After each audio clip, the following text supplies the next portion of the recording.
श्रम गर्ने नेपाली श्रमिकको जीवन चाहिँ कसरी व्यतीत हुन्छ।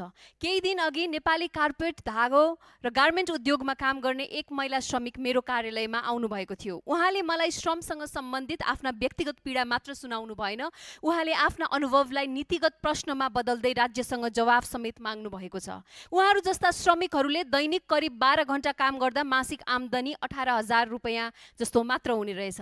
कार्यघण्टाको क्रममा विश्रामको कुनै वातावरण नहुने रहेछ, खाजा र पानीको सुविधा पनि नहुने रहेछ, बिदा नहुने रहेछ, काममा नआएको दिन पारिश्रमिक पनि नपाइने। अझ गम्भीर कुरा, कतिपय श्रमिकले कार्यस्थलमा शारीरिक, मौखिक र यौनजन्य दुर्व्यवहार समेत भोग्नु परेको अनुभव बताउनु भयो। जो बोल्न सक्दैनन् उहाँहरू आफ्नो रोजगारी गुम्ने डरले आवाज उठाउन नसक्ने जानकारी गराउनु भयो। म सरकारलाई प्रश्न गर्न चाहन्छु, जुन हातले नेपाली कार्पेट बुनेर गार्मेन्ट बनाएर नेपालको नाम विश्व बजारमा पुर्याउँछ, त्यही हात राज्यको श्रम निरीक्षणबाट किन ओझेलमा छ? राज्यको श्रम निरीक्षण औपचारिकतामा मात्र सीमित रहनुहुन्न अनि वास्तविक निरीक्षण नभई श्रमलाई मर्यादित बनाउन म राज्यको ध्यान नजानु दुःखद हो भन्ने लाग्दछ। हामी वैदेशिक रोजगारीमा रहेका नेपाली श्रमिकको अधिकारको लागि आवाज उठाउनुपर्छ, उठाइरहन्छौँ। तर प्रश्न यो पनि हो, हाम्रै देशभित्र श्रम गर्ने श्रमिकको आज आवाज कसले उठाउने? कार्पेट र धागो उद्योग मात्रै होइन, निर्माण लगायत अनौपचारिक क्षेत्रमा काम गर्ने लाखौँ श्रमिकहरू लामो समयसम्म काम गर्नुपर्ने न्यून पारिश्रमिक, असुरक्षित कार्यस्थल र स्वास्थ्य जोखिमसँग जुधिरहेका छन्।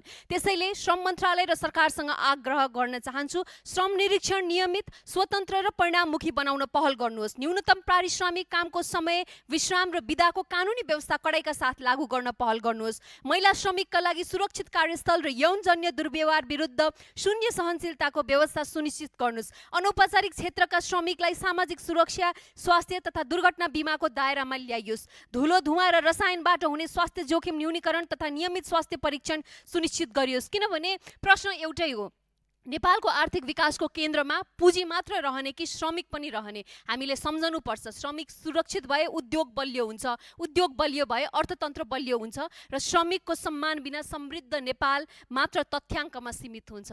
अब यसैसँगै म किसानको कुरा राख्न चाहन्छु। जेठ 28 गते राष्ट्रिय सभाको बैठकमा कृषि मन्त्रीज्यूले यस वर्ष मलको अभाव हुँदैन भन्नुभयो। आज उहाँले भने भन्दा ठिक विपरीत देशभरिका किसान आज मल खादको अभावमा छटपटाइरहेका छन्। भदौ महिना लागिसक्यो, मलको हाहाकार छ। स्थानीय तहहरूले आफ्ना आवश्यकता अनुसार मल खरिद गर्न सक्दैनन्। सङ्घ र प्रदेशबाट प्राप्त सीमित कोटामै स्थानीय तहहरू निर्भर हुनुपर्ने अवस्था छ। मलको आवश्यकता ठुलो छ, तर वितरण भने हात्तीको मुखमा जिरा जस्तै। नेपालमा मल नपाउने अनि किसान भारत गएर मल ल्याउँदाखेरि मुद्दा खेपेर जेल बस्नुपर्ने सम्म देखियो। अस्ति भर्खरै मधेसका किसान भारतमा मल लिन जाँदा जेलमै बस्नु पर्यो। किसान आखिर जाने कहाँ?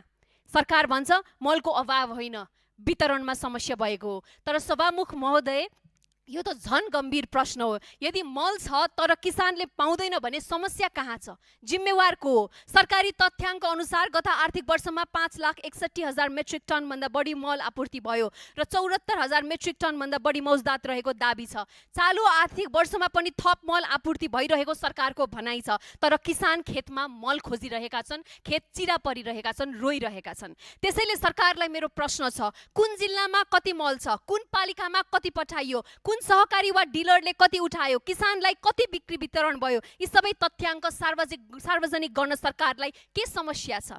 गोदाममा मल भएर मात्र किसानको उत्पादन हुँदैन सभामुख महोदय। किसानको खेतमा समयमा मल पुगेपछि मात्र उत्पादन हुन्छ। भदौ महिना लागिसक्दा पनि किसानलाई मलको आश्वासन मात्र दिँदै हुनुहुन्छ कृषि मन्त्रीज्यू कि खेतमा धान काट्ने बेला मल वितरण गर्ने हो। अब म सोध्न चाहन्छु, सरकारको तथ्याङ्कमा मल छ भने किसानको खेतमा किन छैन? यसको स्पष्ट जवाब सरकारले दिनुपर्छ र म आग्रह मात्रै होइन, जवाफै माग्न चाहन्छु। मलको अभाव हो कि वितरणमा विकृति भएको हो? र यदि वितरणमै समस्या हो भने त्यसको जिम्मेवार को हो? हिजो मैले यही कृषि मन्त्रालय अगाडि नेपालको सबैभन्दा कान्छो मेयर सप्तरी छिन्नमस्ताका विद्यानन्द चौधरीलाई भेटेको थिएँ।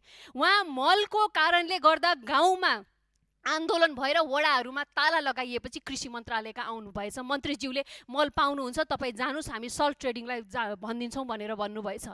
तर उहाँले यति भनिसकेको, सरी 2 हप्ता भइसक्यो, 2 हप्ता भयो, त्यो मेयर दुर्घटनामा पनि पर्नुभयो। काठमाडौँमा मन्त्रालय धाको धाइ हुनुहुन्छ, तर आज उहाँको गाउँमा, उहाँको पालिकामा मल पुगेको छैन।